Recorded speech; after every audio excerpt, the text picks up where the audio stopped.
4 ամսյա ընդմիջումից հետո Վրաստանի ֆուտբոլի ազգային հավաքականը առաջին հանդիպումը կանցկացնի։ Հանդիպումը կարևոր է։ Վրաստանի հավաքականը 2 խաղով փլեյ-օֆում կհանդիպի Հայաստանի ֆուտբոլի հավաքականին, որպեսզի պահպանի իր տեղը B լիգայում։ Այսօրվա հանդիպումը կկայանա Երևանում, իսկ մարտի 23-ին Թբիլիսիում։ Այսօրվա հանդիպումը կմեկնարկի ժամը 21:00-ին, իսկ ուղիղ հեռարձակումը կառաջարկի Վրաստանի առաջին ալիքը։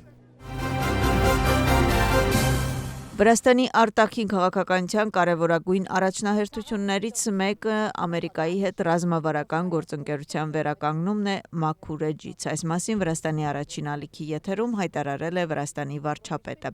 Իրակլի Կոբախիձեն օրվա թեմա հաղորդման ժամանակ խոսել է ԱՄՆ-Վրաստան հարաբերությունների մասին։ Կառավարության ղեկավարի խոսքով այս առումով կարևոր է եղել ԱՄՆ-ի դեսպանի եւ Վրաստանի արտաքին գործերի նախարարի հանդիպումը, որի ընթացքում հետաքրքրություն է հայտնվել հարաբերությունների էական ու որակական բարելավման հարցում։ Վարչապետը նշել է, որ ԱՄՆ-ի դեսպանի հետ հանդիպումը եղել է արտաքին գործերի նախարարի նախաձեռնությամբ եւ այն կայացել է կարճ ժամանակ անց։ Իրակլի Կոբախիձեն խոսել է նաեւ ԱՄՆ-ում դեսպանի նշանակման մասին եւ ասել, որ թեկնածությունն ընտրվել է, գործընթացը սկսված է, իսկ մանրամասն տեղեկությունները կհրապարակվի առաջիկայում։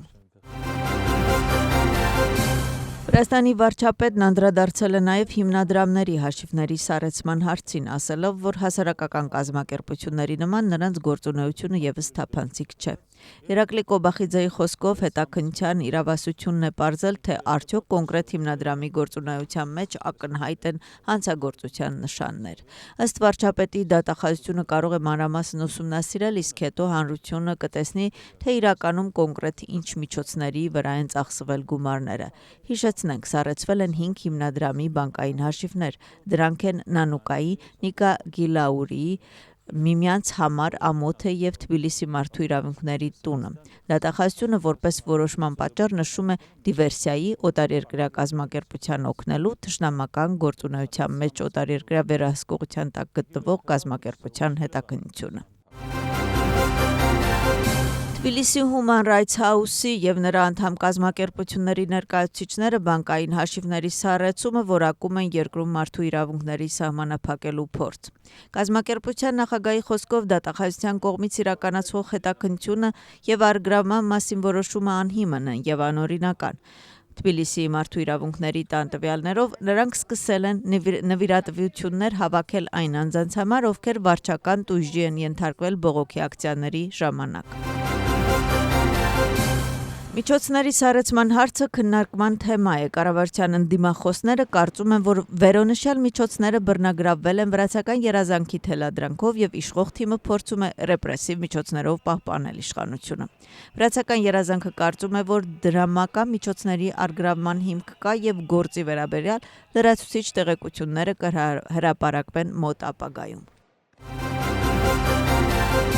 Այսօր Վրաստանի խորհրդարանական պատվիրակությունն ավարտում է աշխատանքային այցը Ռումինիա։ Այսօր Վրաստանի խորհրդարանի արտաքին հարաբերությունների եւ եվրոպական հարաբերությունների հանձնաժողովների նախագահներ Նիկա Սամխարաձեն եւ Լևան Մախաշվիլին հանդիպել են Սենատի արտաքին հարաբերությունների հանձնաժողովի նախագահի եւ նրա անդամների հետ։ Կողմերը ցանկություն են հայտնում ամրապնդել երկկողմ հարաբերությունները։ Ավելի ուշ Վրաստանի պատվիրակությունները հանդիպումներ կունենա Եվրամիության եւ մի շարք այլ հանձնաժողովների նախագահների հետ։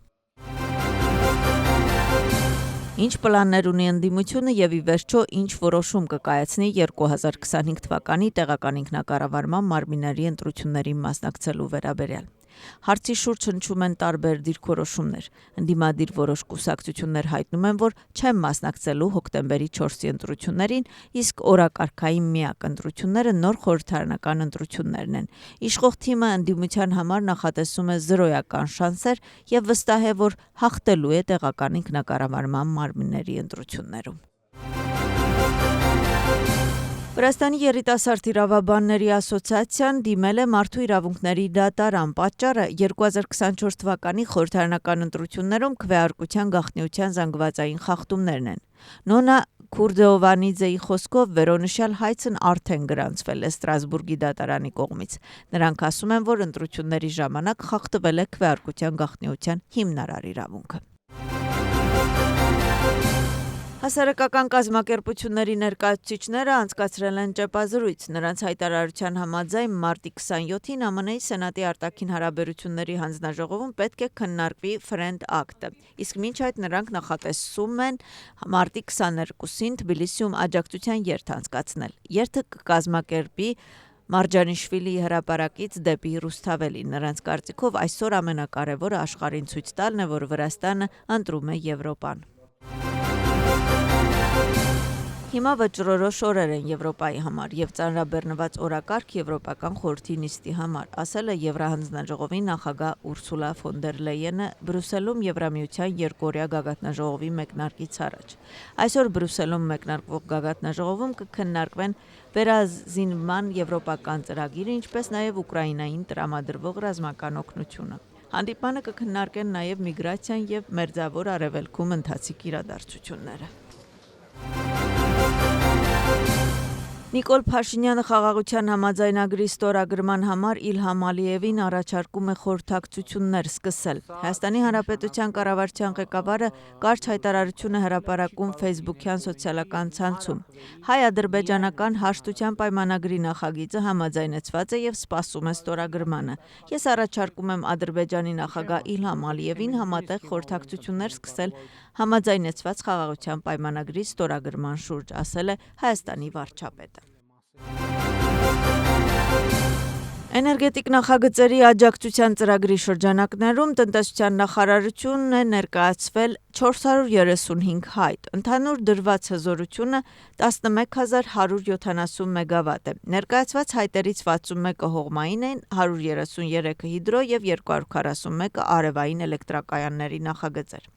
Էլեկտրաէկոնոմիկայի նախարարության տվյալներով աճում է միջազգային եւ տեղական ներդրողների հետաքրքրությունը էլեկտրաէներգիայի ոլորտի նկատմամբ։ Էներգետիկ նախագծերի մշակման հայտերի ներկայացումը ավարտվել է 2025 թվականի փետրվարի 28-ին։